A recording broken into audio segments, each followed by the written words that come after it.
DP Photography here, bringing another video, and today we are talking about, well, today, my good people, we are going to be discussing whether I will be throwing out my everyday camera for this delicious, beautiful, just great workmanship piece of art. You know, I've always been a huge fan of DJI, but man, they keep coming out with more and more great stuff.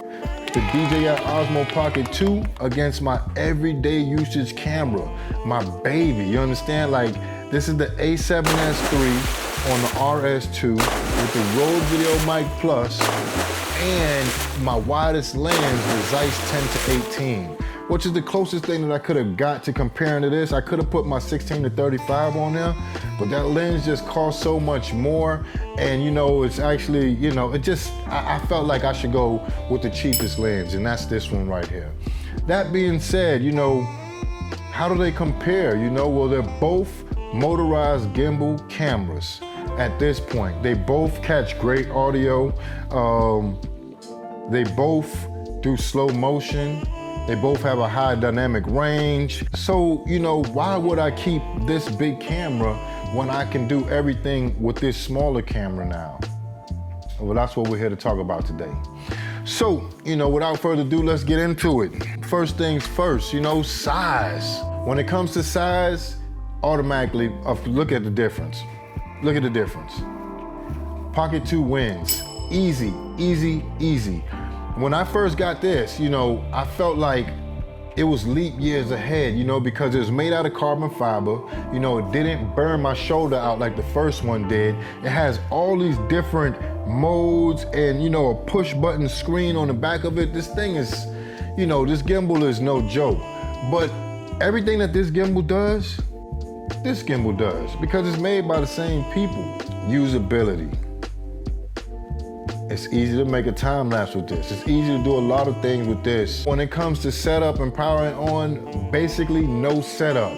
You know, you push the button, there's no like balancing and all of that, getting your camera, none of that. It's just push the button and you're ready to go. So literally in, you know, 10 seconds, you're ready to shoot.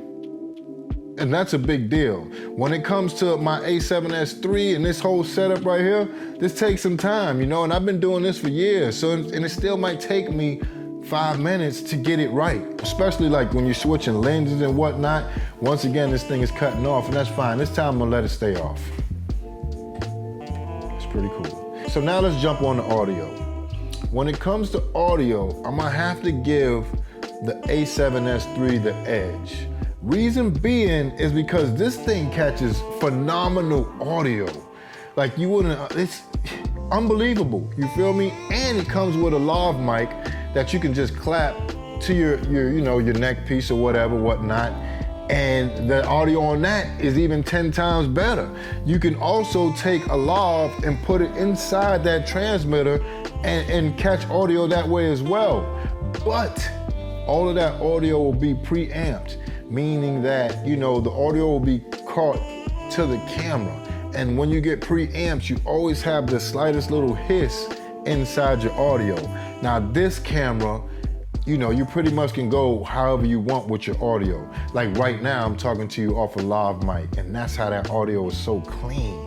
You understand? Like this is gonna be preamp too, and I did that to compare it against this.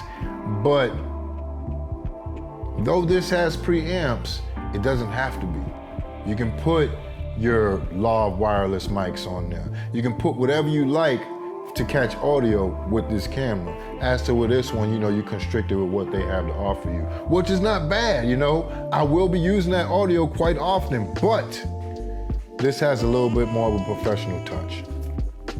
Now, for people like myself, this is absolutely the biggest deal. Image quality. Does this small camera stack up against this camera when it comes to image quality? And the answer is easy. No. This camera costs as much as it does for a reason. This camera costs as much as it does for a reason as well.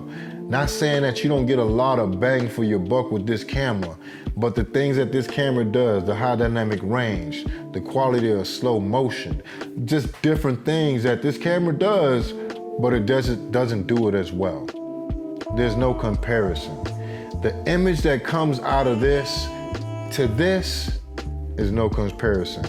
And I put that mostly on the bit rates. This being a 10-bit camera, this being 8-bit. And DJI, I know what time it is. I know y'all got that 10-bit Osmo already. You feel me? I know the next camera that comes out, the next Osmo Pocket that comes out, it will be 10-bit. It might be a little bit more. It might cost $699. It might even cost $1,000, but guess what? We're gonna buy it, man, because the difference between 8-bit and 10-bit is amazing. The color depth, like you just don't understand. Once you go 10-bit, you can't go back to 8-bit. And that is the reason, the main reason why I will not be chunking this. I don't think I would have chunked it anyway, but you know, once you've had this level of quality, to go back to this quality, you can't do it. You understand? Now that being said, will I be chunking this? Probably not, because I can use this for other things. Like while I'm out catching B-roll, I can use this to catch time lapses. Or, you know, I can catch audio with this. There's a lot of different things that I can do with this camera that I won't be throwing it away, you know. Mainly, you know, a big deal is them time lapses, man. Like, you know, this catches time lapses too, but I need an intervalometer unless I'm gonna put it in slow-mo mode and catch the video at 1 frame per second, and that's only gonna do so much. Here I can actually get a genuine time lapse, you know, photo taking time lapse. That's another big difference between the two of these cameras. The photos that come out of here are 64 megapixels. The photos that come out of here are 12 megapixels. Tell me why then, my good people, that the photos that come out of here, 12 megapixels, look so much better than the photos that come out of here, 64 megapixels. You know, you get what you pay for at the end of the day. This camera, the A7S3, this is a killer right here. I just did a photo shoot with this camera the other day, and I usually don't do that. But I wanted to try something out, and boy, when I tell you those photos came out buttery, smooth, beautiful, contrasty, perfect. I got over 100 shots in a little hour shoot, man, and you know, my clients, I hate to call them my clients because they're more like my friends, but they were in love. You understand? Like, we captured memories that'll last a lifetime, and they are beautiful. The only time that you will really need that 64 megapixels is when you're blowing something up huge. Are you gonna be making a 20 by 30?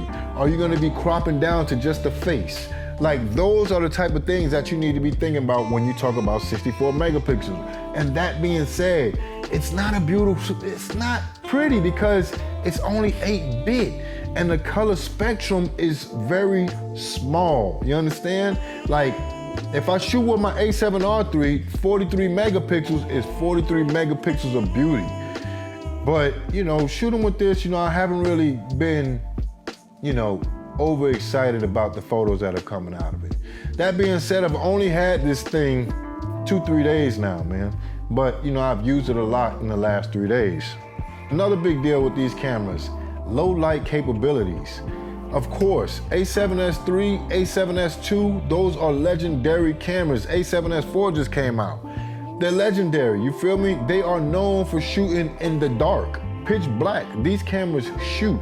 This camera right here, once it starts to get a little bit dark, it struggles, you know? Noise is introduced, you know, you have to really know what you're doing working with video and nighttime footage. That ISO needs to be low, that shutter speed needs to be where it's supposed to be at, and yeah, you know, when it comes to the A7S3, you can throw that thing in movie mode and just go to shooting.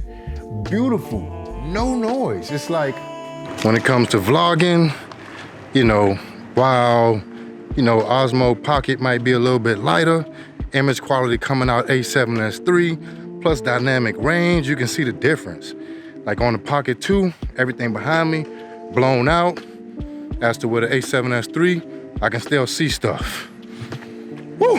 But that arm is burning. Image quality, no comparison.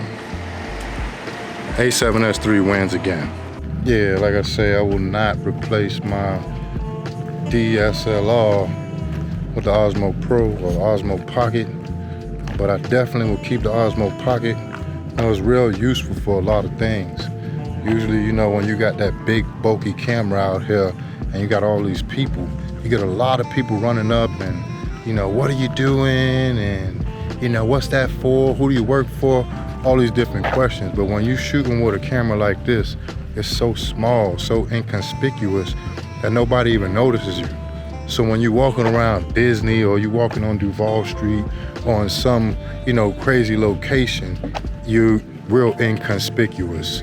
Not only that, you know, sometimes you need permits and stuff to film in some places. And while I'm not suggesting that you go out there and you film illegally, you know, us, you know, run and gun videographers, you know, we live by a different set of rules, man. And, you know, we ask forgiveness and, you know, Conclusion.